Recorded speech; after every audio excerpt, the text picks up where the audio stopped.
Wyn and I want to express our gratitude for every one of our listeners. Thank you for being a part of this podcast and sharing this space with us each week. We are now offering an opportunity to work with Wyn or myself individually in a deeper look towards what's true about life and who you really are. If you'd like to know more, email me or Wyn for more details. In a 3-day dive under the noise, anything is possible. Let's find out. Now onto the podcast. Welcome. This podcast is an exploration into being human and what's possible when there's less attention on the noise in our heads. Warning. While listening to this broadcast, you may experience moments of deep peace, sighs of relief, personal insights, or long stretches of dead air. Do not be afraid. This is normal. Under the Noise with Wyn Morgan and Kate Roberts. Welcome to Under the Noise. I'm Kate Roberts and I'm here with Wyn Morgan. Hi, Wyn. Hello, Kate. How you doing? I'm good. Good. You're looking rather shiny today. I just noticed that Am as you I? were. Yeah, I know we've been chatting. You and I have been chatting for the last kind of like 30 minutes, but I just noticed how shiny you were looking.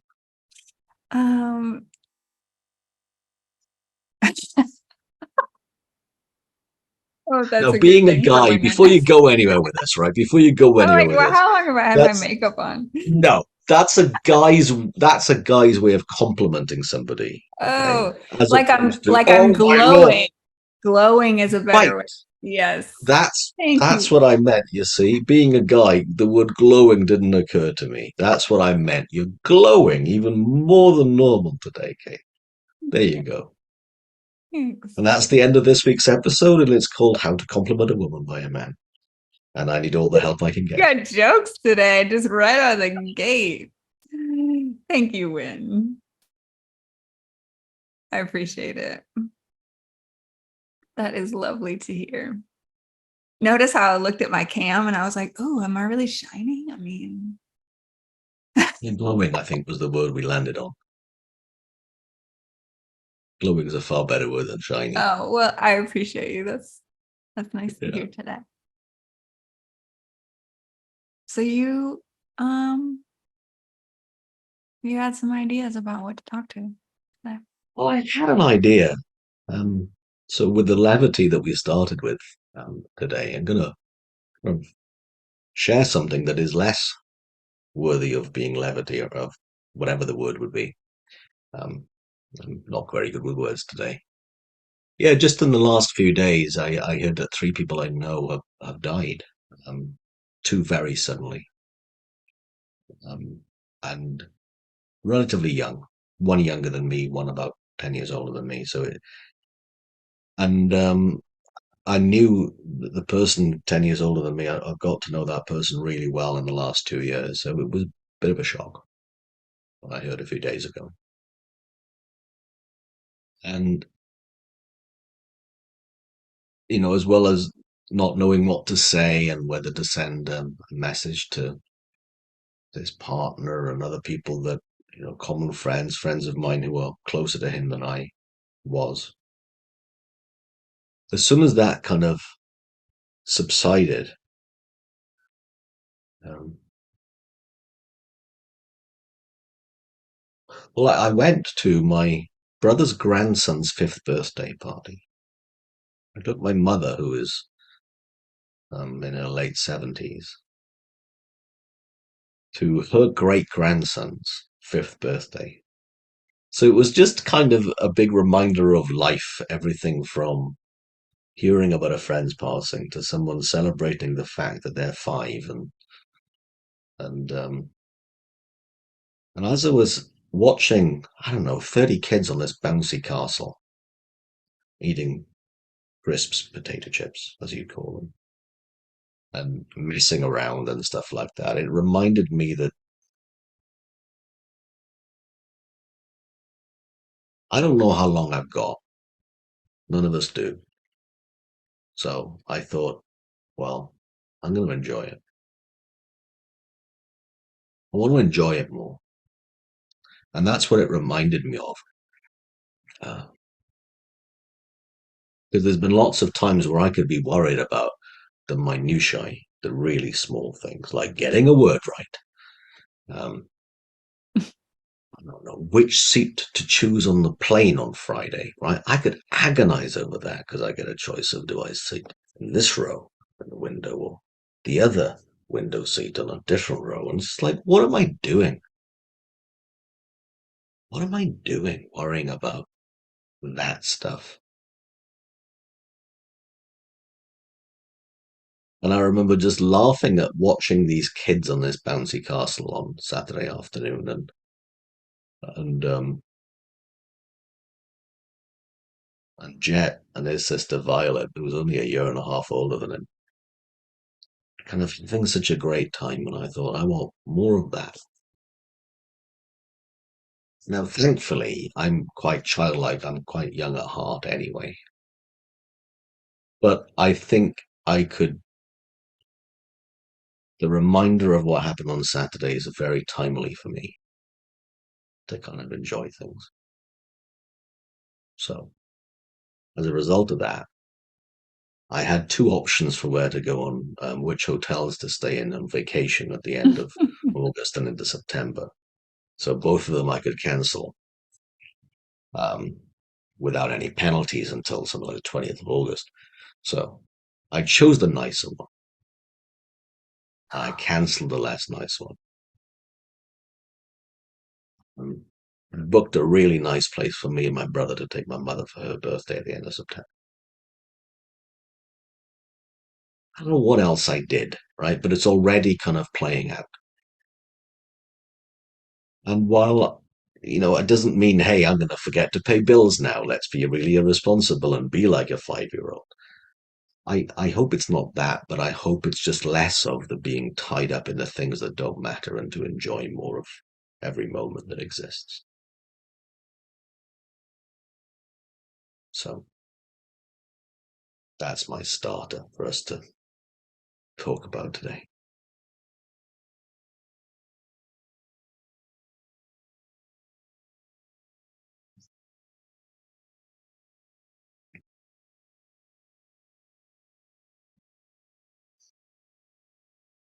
You know what I love, When I love conversations with you that seem like they're about death and they're actually about life,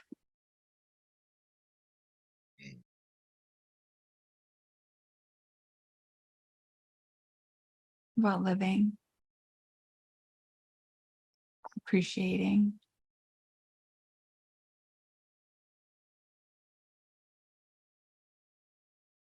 feeling lighter about anything, everything.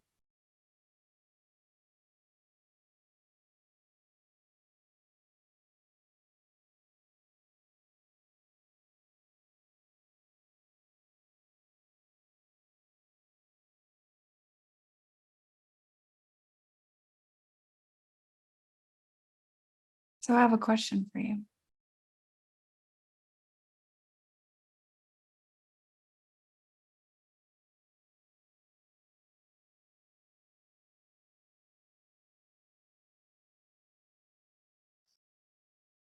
If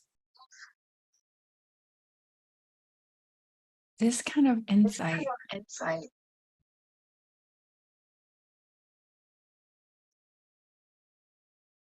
into what you want, as far as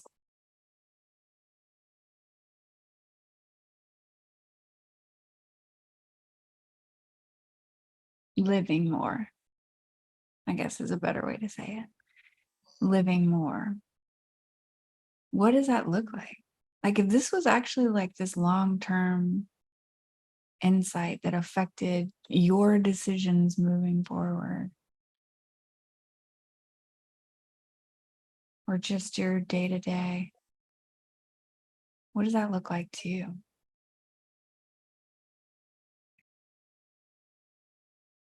First answer is I don't know. Mm. And that's probably going to be my second and third answer too. Because I'm not going to know. But this is what I've noticed. Because as you asked the question, I went, this isn't just since, the last few days. Mm. This kind of, I've noticed it, and I can't remember if we've talked about it on other episodes. I've certainly written about it in my own newsletter back in, I think, February and March. It might have been January and February, but it was one of them, which was an article I wrote about. We're always playing that with the house's money. Mm. That feeling, that feeling of playing for the sake of playing, as opposed to playing to win or playing hoping not to lose. Playing for the sake of playing, living for the sake of living, as opposed to living with an end result in mind. And to me, I don't know, what will come from that. But it is,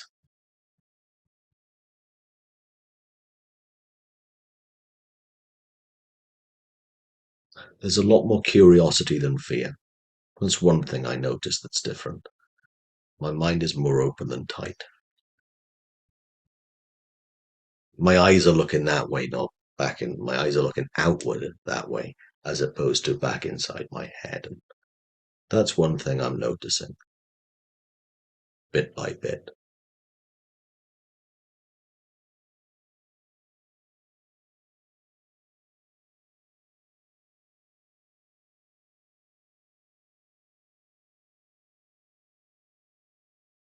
And sometimes you and I have talked about it, and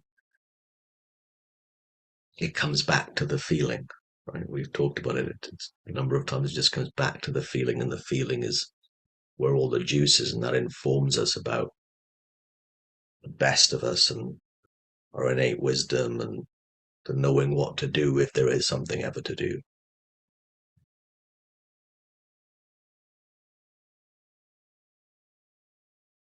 The feeling of living as opposed to the feeling of trying not to die, Hmm. or the feeling of living as opposed to living right. Mm. That is, you know, that to me is just something that I can feel as I say it. And I hear a lot about in the last few years. People have I've seen it a lot in various, I don't know, media outlets and in social media as well as on mainstream media. Living your best life, as if that's a thing to go and achieve. That to me just seems to make less and less sense, because I think that living the best life is always now, always available now, regardless of what anyone is doing, because there is a miracle in the fact that we are breathing now and noticing now and experiencing now and taking in information now from our five senses and the sixth sense that we may or may not have. That to me is worthy of honoring as opposed to something to take for granted. That's what I'm noticing. And I want to do more of that honoring as opposed to living my best life means I will only be in that good hotel as opposed to the excellent hotel as opposed to the very, very good hotel. It's like, no, I have a great time in either one, I'm sure. Or I could have a miserable time in either one, I'm sure. Meanwhile, if I can notice that this feeling is that I can just live and breathe each moment wherever I am, even if I'm at the queue, in line, or in a traffic jam, or my grocery store's run out of the thing I wanted, and I can be there, going, it should never happen, or, you know, I get a wrong charge on my credit card, which is something I was getting a little bit antsy about a few hours ago. It's like, what?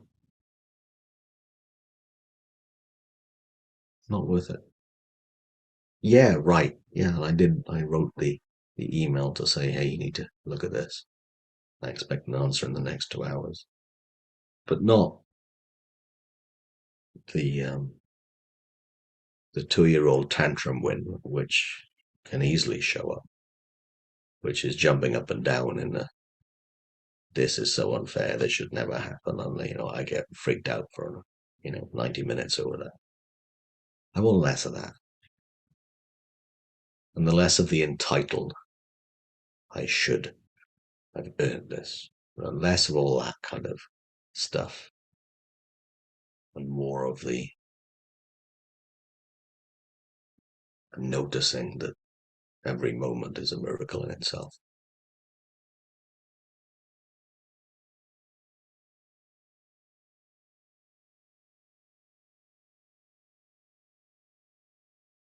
How possible that is, I don't know.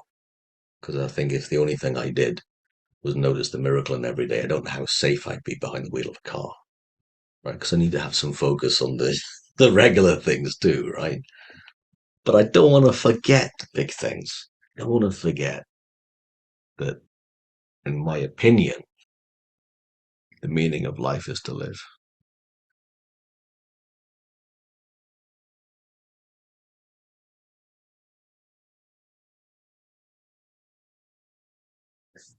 I'm done for now. Your turn.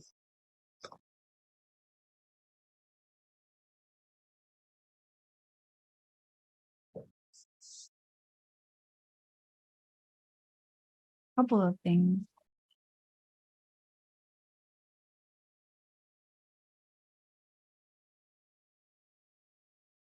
occurred to me while you were talking. For some reason, it brought up, I know someone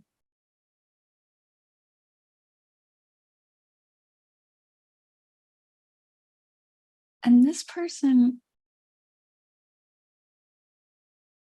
like if you looked at them, you would think, oh, they live fully, right? Like they have this like, I'll sleep when I die kind of mentality, right? So they're always doing and there's this new thing to do and this new thing to learn, but it seems to come from an energy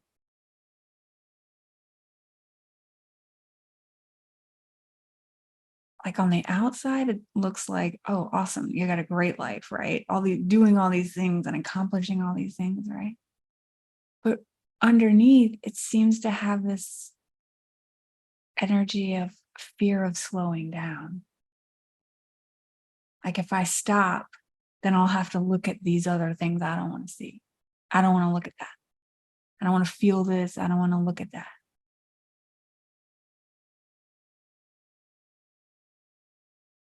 And so, and I think it was your, living your best life kind of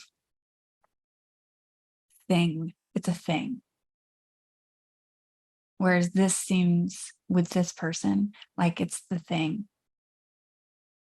And it seems grand and wonderful and full. But there's something underneath it that is different. It doesn't have a full energy behind it. So that's kind of interesting because on the outside, it looks like living your best life.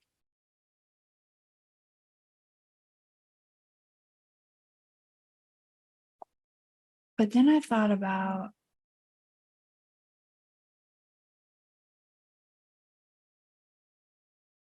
that if I had that insight, that feeling, that it would seem like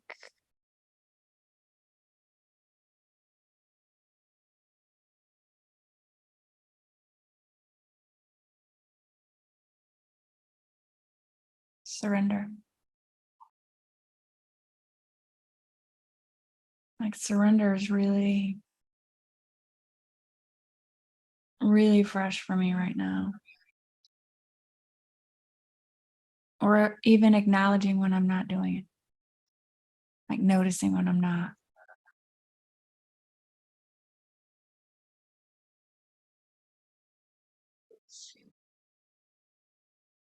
Like if I could imagine living more, it would look a lot like giving up control and surrendering to life.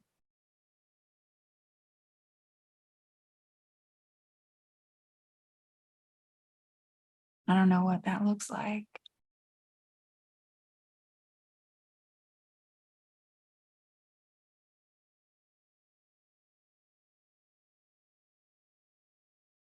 But there's a sense that it's been calling me forever to let go, to just trust.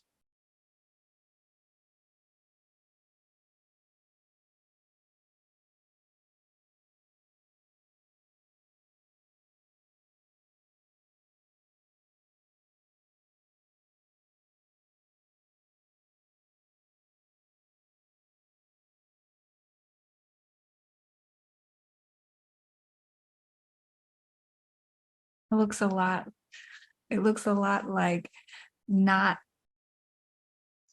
letting my personal mind drive the car anymore, or at least most of the time.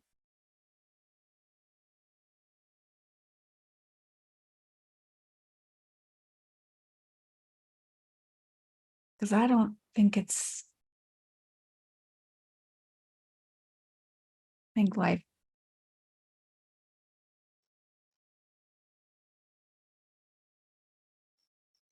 is a lot more simple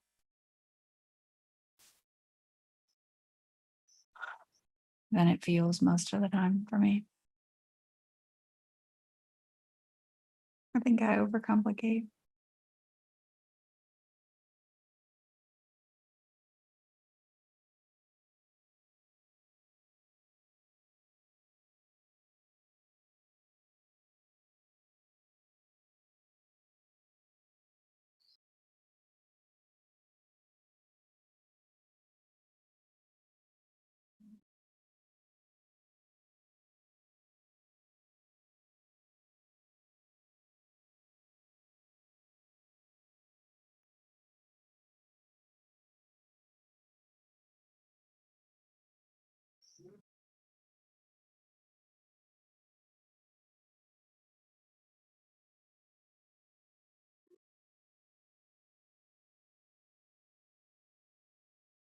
When I find myself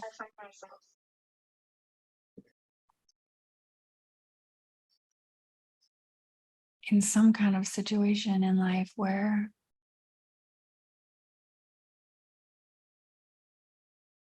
like you, I get these reminders from life experience that there's no there's no guarantee of time.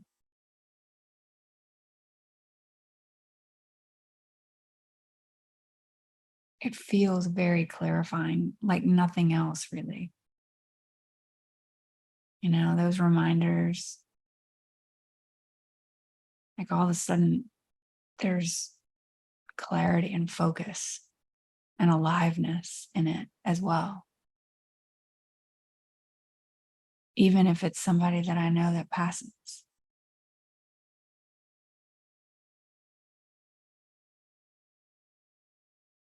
I'm like in the present moment all of a sudden.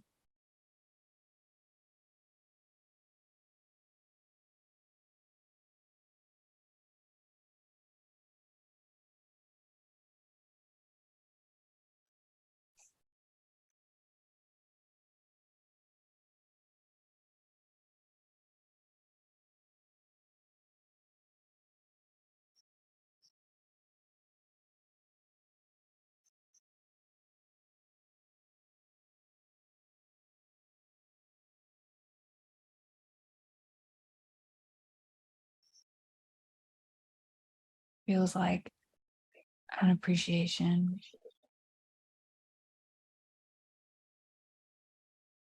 for the reminder.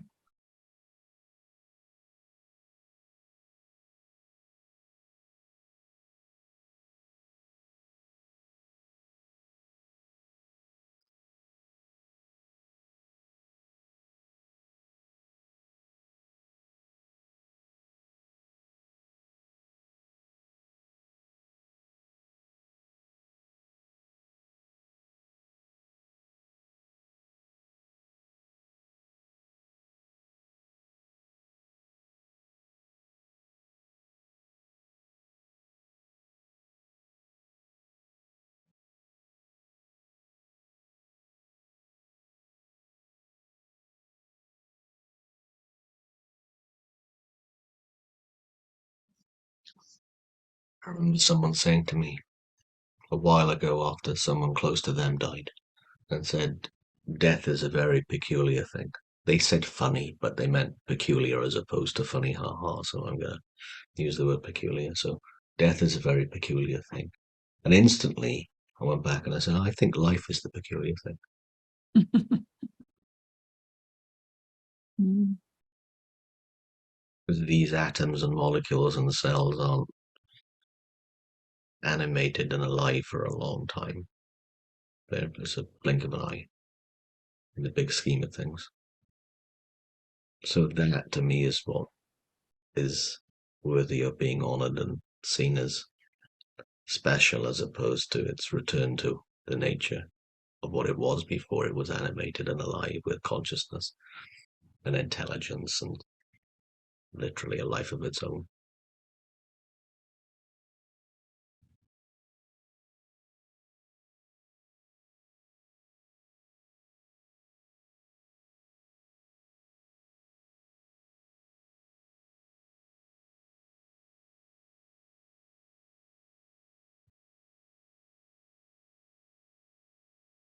Thanks, Wyn. Thank you.